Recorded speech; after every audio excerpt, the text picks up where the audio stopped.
आज का हमारा टॉपिक है analytical reasoning mix questions.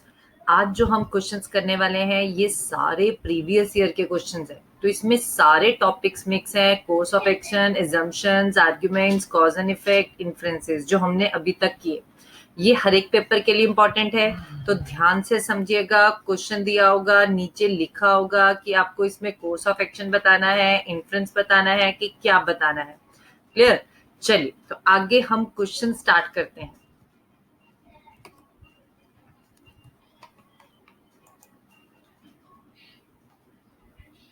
Question में लिखा है, फर्स्ट क्वेश्चन में, a recent report points to the fact that what stands between girls in village Rigardi and in good education.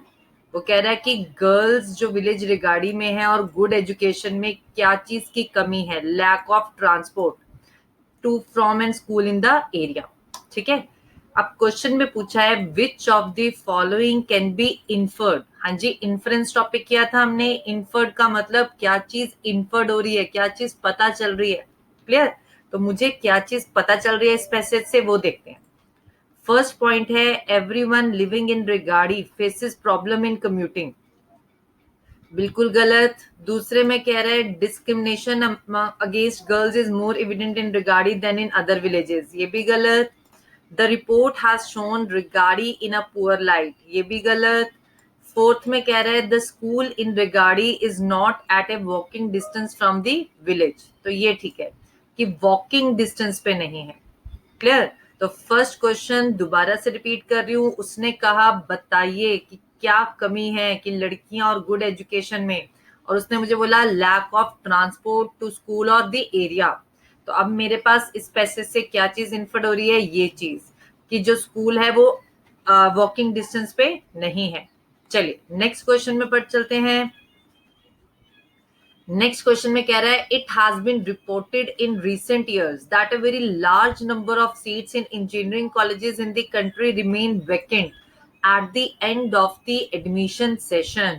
वो कह रहा है कि हमने रिसेंट ईयर्स की रिपोर्ट से देखा है कि बहुत सारी सीट्स इंजीनियरिंग कॉलेजेस में वैकेंट पड़ी है, खाली पड़ी है जब एडमिशन सेशन स्टार्ट हुआ था। अब इसका मुझे प्रोबेबल कॉज बताना है इस इफेक्ट का। तो ये मेरे पास इफेक्ट है, मुझे इसका कारण बताना है कि क्यों सीटें खाली पड़ी हैं। पहला है there has been a considerable decrease in hiring of engineering graduates due to economic slowdown in the recent years. बिल्कुल सही हो सकता है। वो कह रहा है कि डिक्रीज इन हायरिंग, हायरिंग ही कम हो रही है ग्रेजुएट्स की क्योंकि स्लोडाउन, इकोनॉमिक स्लोडाउन है। दूसरे में कह रहा है students has always preferred to complete graduation in 3 years instead of 4 years। ऐसा तो नहीं हो सकता। गवर्नमेंट ने रिसेंटली डिसाइड किया है कि provide post qualification professional training to all engineering graduates at its own cost. ये भी नहीं कह सकते। फोर्थ में कह रहा है कि there has always been a poor success rate among the engineering students. ये भी नहीं कह सकते। तो आंसर हम मार्क करेंगे फर्स्ट कि डिक्रीज हो रहा है हायरिंग इंजीनियरिंग ग्रेजुएट्स में, इसलिए वो नहीं कर पा रहे। चलिए नेक्स्ट क्वेश्चन पे चलते हैं। नेक्स्ट क्वेश्चन में कह रहा है the condition of the roads in the city has deteriorated considerably during the first 2 months of monsoon and most of the roads have developed pit holes. वो कह रहा है रोड्स की कंडीशन अच्छी नहीं है, खराब हो चुकी है पहले 2 months में मानसून में, और जो बहुत सारी रोड्स हैं उसमें गड्ढे हो चुके हैं। तो इसका इफेक्ट बताना है। मेरे पास ये कॉज है, मुझे इसका नतीजा बताना है कि अगर गड्ढे हो चुके हैं तो इसका इफेक्ट क्या होगा। पहला है municipal corporation has repaired all the roads in the city before the onset of monsoon with good quality material. ये प्रॉब्लम का एक्शन है, कोर्स ऑफ एक्शन। मेरे पास स्टेटमेंट है, उसका एक्शन है कि सॉल्यूशन निकालिए। मुझे इसका इफेक्ट निकालना है कि अगर ऐसा हुआ तो इसका नतीजा क्या होगा।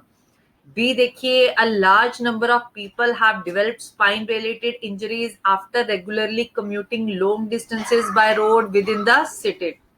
ये हो सकता है कि लोगों को स्पाइन रिलेटेड इंजरीज हो जाएं जब वो लंबा डिस्टेंस तय करें क्योंकि सड़कों पे गड्ढे हैं। तो बी हो सकता है। आगे भी पढ़ लेते हैं C and D. Municipal corporation has been careful in choosing the contractors for repairing roads in the past. तो थर्ड गलत। पीपल ऑलवेज कंप्लेन, पीपल हमेशा कंप्लेन करेंगे, तो ये भी गलत। तो आंसर आ जाएगा हमारा बी। चलिए नेक्स्ट क्वेश्चन पे आते हैं। नेक्स्ट क्वेश्चन में कह रहा है, नेक्स्ट क्वेश्चन ध्यान से देखिएगा। नेक्स्ट क्वेश्चन में कह रहा है बहुत सारे students who appeared in the final examination of post graduate course in management in the local college, local college वालों ने ज्यादा स्कोर किया, फर्स्ट क्लास स्कोर किया, which is comparatively higher than the performance of students of other management colleges. वो कह रहा है कि इस बार जो पोस्ट ग्रेजुएट के कोर्स में था वो लोकल स्कूल वालों ने ज्यादा स्कोर किया as compare to other management colleges in the state. अब क्वेश्चन पढ़िए क्या है, which of the following may indicate that the results are not in line with general trend. वो कह रहा है कि कौन सा जनरल ट्रेंड के अकॉर्डिंग नहीं है, मतलब इसका उल्टा क्या है, पहले क्या होता था, मतलब इसका ऑपोजिट क्या होगा कि जो बाकी मैनेजमेंट कॉलेजेस थे वो अच्छा परफॉर्म करते थे बाकी कॉलेजेस से, ठीक है। तो उसने यही पूछा which of the following may indicate that the results are not in line with general trend, मतलब इसका ऑपोजिट। अब पढ़ते हैं पहला, the students of local colleges are qualitative better than those of other colleges, ये नहीं कह सकते। बी है the authorities of other management colleges in the state are stricter in their standard for evaluation, ये भी नहीं कह सकते। The students of other management colleges in the state performed better than the students of local colleges in all the previous examination, ये कह सकते हैं कि जो पहले क्या होता था बाकी कॉलेजेस थे वो ज्यादा अच्छा परफॉर्म करते थे। इसमें क्या कह रहा है कि लोकल कॉलेज ने परफॉर्म बेटर किया, इसमें कह रहा है कि जो बाकी कॉलेजेस थे वो ज्यादा अच्छा परफॉर्म करते थे, तो ये बिल्कुल इसका वो चीज हो गई, तो इसमें आंसर आ जाएगा सी। चलिए नेक्स्ट क्वेश्चन पे आते हैं। नेक्स्ट क्वेश्चन में कह रहा है it has been reported in many leading newspapers में आया है कि जो करंट ईयर का मॉनसून है वो एक्सपेक्टेड लेवल से कम होगा, कई पार्ट्स में कंट्री में एडिक्वेट रेनफॉल नहीं होगी, ठीक है। It has been reported in many leading newspapers कि जो करंट ईयर का मॉनसून है वो मतलब कम होगा, अलग अलग पार्ट्स ऑफ कंट्री में, many parts of the country में still not getting adequate rainfall. Which of the following can be the possible fallout of the above situation? Fallout मतलब इफेक्ट, इसका इफेक्ट क्या होगा अगर बारिश कम होगी तो। पहला है people, people from these affected areas with less rainfall may migrate to urban areas। क्या बारिश कम होने की वजह से हमें लोगों को माइग्रेट करना पड़ेगा? बिल्कुल नहीं। गवर्नमेंट को ये अनाउंस कर देना चाहिए एक्स ग्रेटिया पेमेंट। अब ये देखिए ये है प्रॉब्लम का सोल्यूशन, इफेक्ट नहीं है। गवर्नमेंट को इनको ड्राफ्ट अफेक्टेड डिक्लेयर कर देना चाहिए। अब देखिए बारिश होगी पर कम होगी तो ड्राफ्ट अफेक्टेड नहीं होंगे। पीपल में blame the government and agitate for not getting adequate water for cultivation, तो ये भी नहीं है। तो आंसर आ जाएगा नन ऑफ दीज। इसमें आंसर क्या बनता कि अगर बारिश कम हुई, खेती खराब हो गई, सब्जियां महंगी मिलेंगी, तो इसका इफेक्ट क्या होगा, ऐसा कुछ, ठीक है। तो इसमें ऑप्शन नहीं है, तो आंसर आ जाएगा नन ऑफ दीज। चलिए नेक्स्ट क्वेश्चन पे आते हैं। 6, there has been a spate of rail accidents in India in the recent months, killing large number of passengers and injuring many more। वो कह रहा है बहुत सारे रेल एक्सीडेंट्स हो रहे हैं, ठीक है, बहुत सारे पैसेंजर्स मर रहे हैं रेल एक्सीडेंट्स की वजह से। इसलिए सीरियस डाउट्स रेलवे की कैपेबिलिटी पे आ रहे हैं, ठीक है, कि ट्रेवलर्स को ध्यान नहीं रख रहे। Which of the following statement substantiates the views expressed in the above statement? इसमें से कौन सा substantiate होता है सपोर्ट, कौन सा स्टेटमेंट इसको सपोर्ट कर रहा है व्यूज को। पहला, Indian railways is known for providing best comfort to its passengers, ऐसा तो कुछ नहीं सपोर्ट कर रहा। People have no option other than travelling by rail over long distances, ऐसा भी कुछ नहीं है। Railway tracks at many places have been found to be stressed due to wear and tear in the recent times, तो सी आ जाएगा। ये support कर रहा है रेलवे की कैपेबिलिटी को कि रेलवे ट्रैक ही टूटे पड़े हैं इसलिए एक्सीडेंट हो रहे हैं। क्लियर, तो आंसर आ जाएगा सी। डी भी पढ़ के देख लेते हैं। जो लोकल रेजिडेंट्स है वो प्रेफर कर रहे हैं पैसेंजर्स की हेल्प कर रहे हैं, तो ये भी सपोर्ट नहीं कर रहा, तो आंसर आ जाएगा सी। चलिए नेक्स्ट क्वेश्चन पे आए। A few travelers were severely beaten up by villagers recently in remote rural part of the state. Few travelers को villagers ने मारा रूरल पार्ट में, क्योंकि उनको उनका आना सस्पिशियस लगा, ट्रैवलर्स का आना सस्पिशियस लगा। डिस्ट्रिक्ट अथॉरिटी ने पुलिस टीम भी भेजी कल्प्रिट्स को पकड़ने के लिए। अब मुझे क्या बताना है इसमें, इन्फ्रेंस। हाँ जी, इन्फ्रेंस क्या था, इन्फ्रेंस था क्या चीज इन्फर्ड हो रही है, साफ साफ पता चल रही है, ठीक है, तो मुझे इसमें इन्फ्रेंस बताना है। चलिए फर्स्ट पढ़ते हैं, the villagers dislike the presence of strangers in their vicinity. Villagers को डिसलाइक, ऐसा नहीं हो सकता, क्योंकि ऐसे तो स्ट्रेंजर्स आते रहते हैं, उनको उनका आना सस्पिशियस लगा। बी में कह रहा है villagers are generally suspicious in nature, villagers suspicious हैं, ये भी नहीं कह सकते। Travellers prefer to visit country side, ये भी नहीं कह सकते। Government generally provides protection to travellers across the country, ये भी नहीं कह सकते। तो आंसर आ जाएगा नन ऑफ दीज, इसमें से कुछ भी नहीं आपको इन्फर्ड हो रहा। क्लियर? हाँ जी, 7 क्वेश्चन मुझे लग रहा है आप सबको समझ आ गए, और पैसेज बेस्ड क्वेश्चंस हैं, पेपर में आ चुके हैं, ये प्रीवियस ईयर के क्वेश्चंस हैं। चलिए आगे बढ़ते हैं।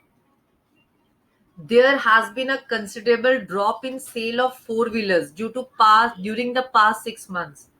सेल कम हो गई है फोर व्हीलर्स की, ठीक है, as compare to sold during the period last year. अब इसका प्रोबेबल कॉज बताना है, किस वजह से ये सेल कम हुई होगी। पहला, गवर्नमेंट ने हायर एक्साइज ड्यूटी लगाई जिसकी वजह से ऐसा हो सकता है, तो बिल्कुल सही कह रहे हैं। पेट्रोल प्राइसेस बढ़ गए हैं, ये भी हो सकता है, क्योंकि जितना आपका कार में पेट्रोल लगना है उसका मतलब 75% या 50% एक्टिवा पे या बाइक पे लगेगा, तो इसकी वजह से भी लोग कार नहीं ले सकते हैं, क्योंकि लोग गाड़ी भी खड़ी है, स्कूटर भी खड़ा है, तो लोग क्या प्रेफर करेंगे, स्कूटर लेके जाना, ताकि पेट्रोल भी कम लगे और एक बंदे ने जाना है तो बेटर रहेगा। सी में कह रहा है rate of interest on home and car loans have been rising for the past 7 months. Rate of interest भी बढ़ गया होम लोन्स पे और कार लोन्स पे, ये भी हो सकता है, तो इसका आंसर आ जाएगा all A B and C. Clear? चलिए अगले क्वेश्चंस पे आते हैं। नेक्स्ट क्वेश्चन में कह रहा है there is an alarming trend of skewed sex ratio against women in India during the past decade and the situation may go out of hand if adequate steps are not taken to stop female ferticide।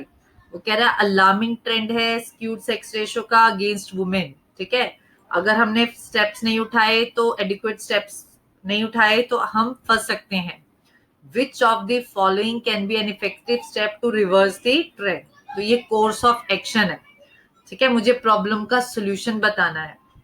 पहला, the government should immediately complete ban the use of scanners sonography on expecting mothers at all health centres, ये already बंद हो भी चुका है, ठीक है, तो पहले वाला बिल्कुल ठीक है, क्योंकि ऐसा सेक्स डिटर्मिनेशन करके लोग अबॉर्शन करवा लेते हैं।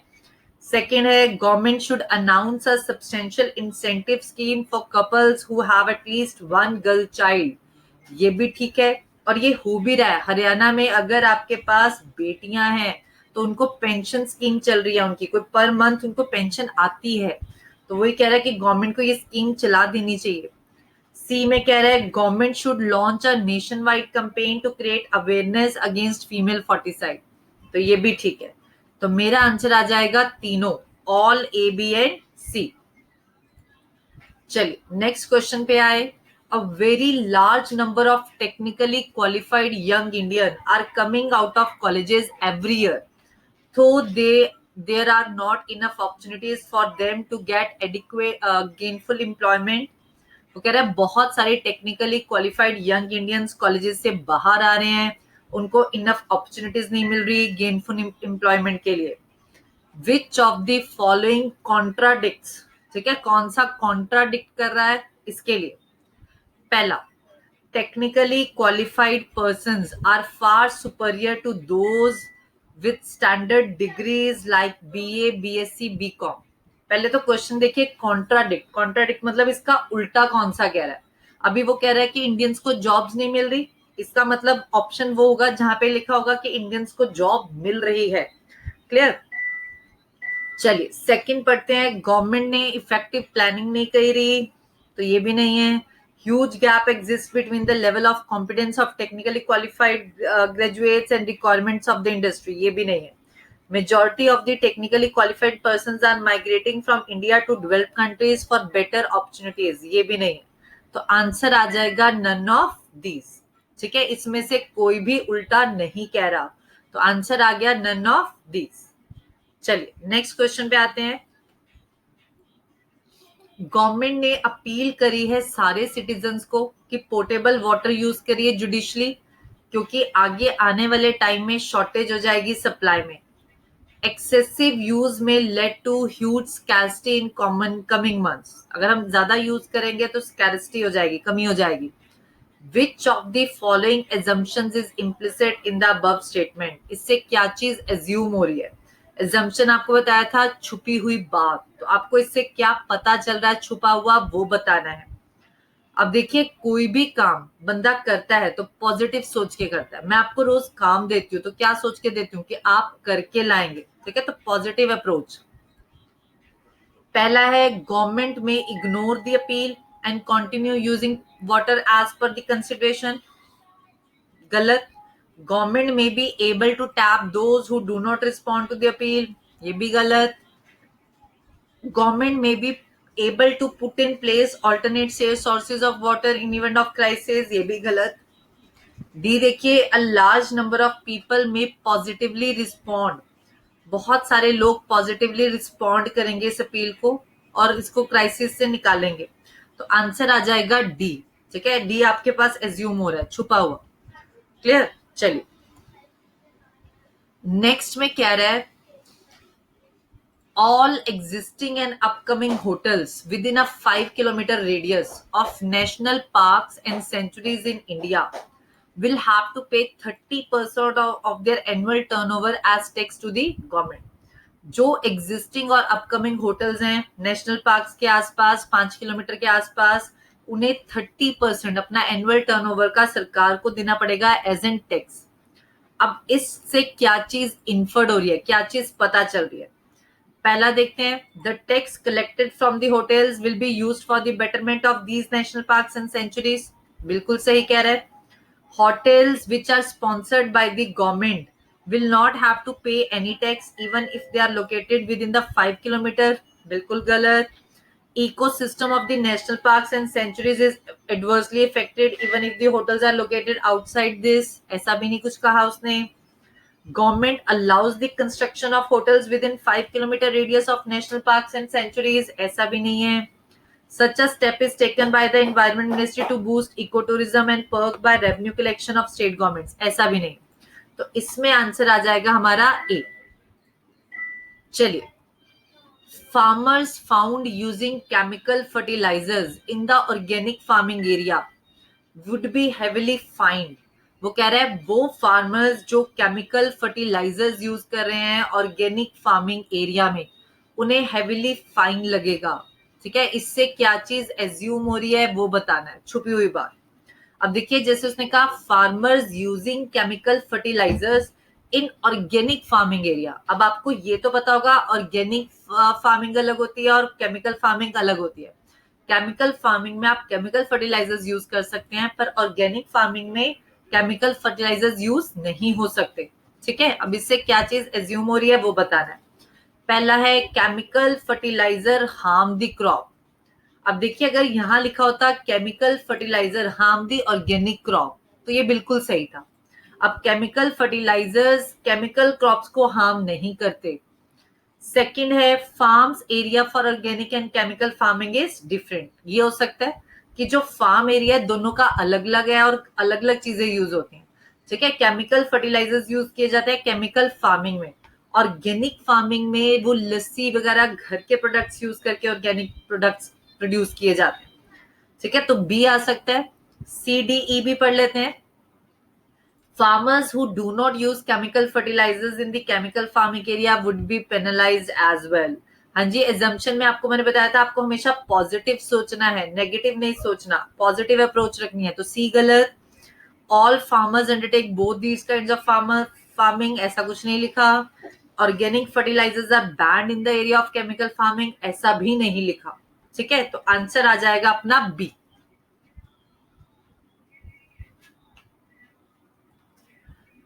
हाँ जी, ये थे हमारे कुछ क्वेश्चंस जो मैंने आपको सिखाए। अगर आपको हमारा क्लैट का प्रीमियम बैच लगाना है तो आप इस नंबर पे कांटेक्ट कर सकते हैं। Thank you.